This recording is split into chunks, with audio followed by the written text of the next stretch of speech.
Shalom and welcome to this week's installation of a Bisseleh Torah. Vayayshev is the name of the parashah this week, a story that reverberates very deep inside of all of us. It is the story of Joseph the Tzaddik, in Hebrew, Yosef HaTzaddik. He is the only person who gets that appellation with no caveats at all. He is Joseph the Tzaddik, pure, tamim in a sense.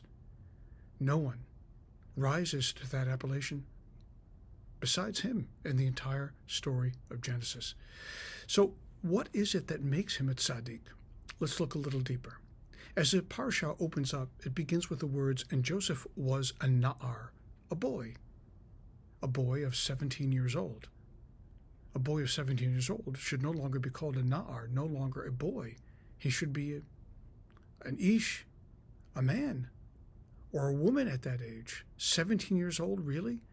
Perhaps in our days, someone who is 17 years old is still a boy or a girl because they're still in the process of becoming by going to school and still in the process of growth. But way back then, they'd be going out well into a profession. They would well have chosen a mate by then. They'll have a family. Joseph is a na'ar. He's stuck in his childlessness. And Rashi puts our face into it by saying, Mitakem b'se'ero, he played, he was continually obsessed with his looks. More specifically, Rashi points, he was playing with his hair all the time, looking into the water, looking at his reflection, admiring himself, instead of doing what he should have done, looking at the outside world and determining who he was in comparison with that, and finding the best sense of self out into the world. Instead, he's immersed in looking at himself playing with his hair. Rabbunim, a Hasidic rabbi, comments on this by saying, it's just like that with the red heifer, isn't it?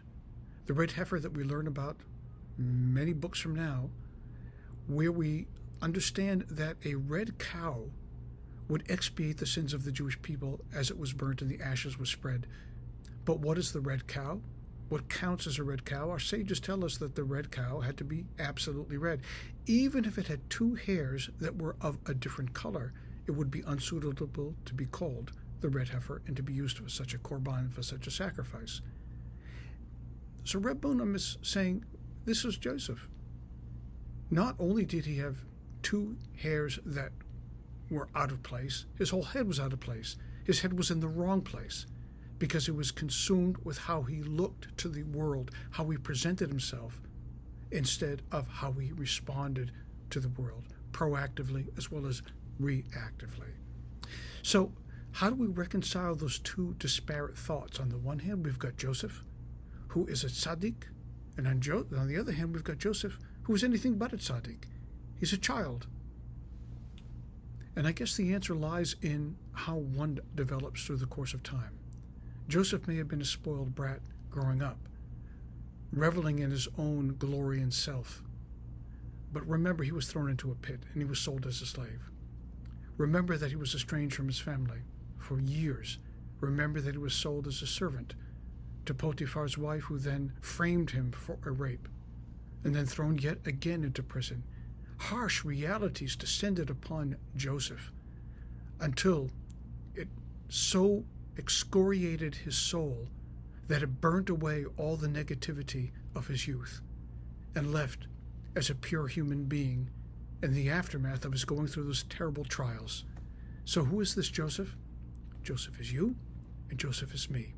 That we've all been through the cauldron and experienced the white heat of pain in our lives. And that when we come through that pain, we arrive at a place, God willing, that is wiser, more whole than ever before. You've heard me say the quote before, there is nothing so whole as a broken heart. Well, perhaps that is true, especially in Joseph's case, and especially in our lives as well. Life is not served to us on a silver platter, but what we make of it, how we are transformed by the pains of life, how we remake ourselves and reshape ourselves for a better future and a better turn of self, is where it all counts. And perhaps Yosef HaTzaddik, who is simply a boy at the beginning of the story, is holding out hope for you and I too. Maybe we too can transform into something brilliant as shining the stars in the sky, a potential tzaddik in the making. Shabbat Shalom.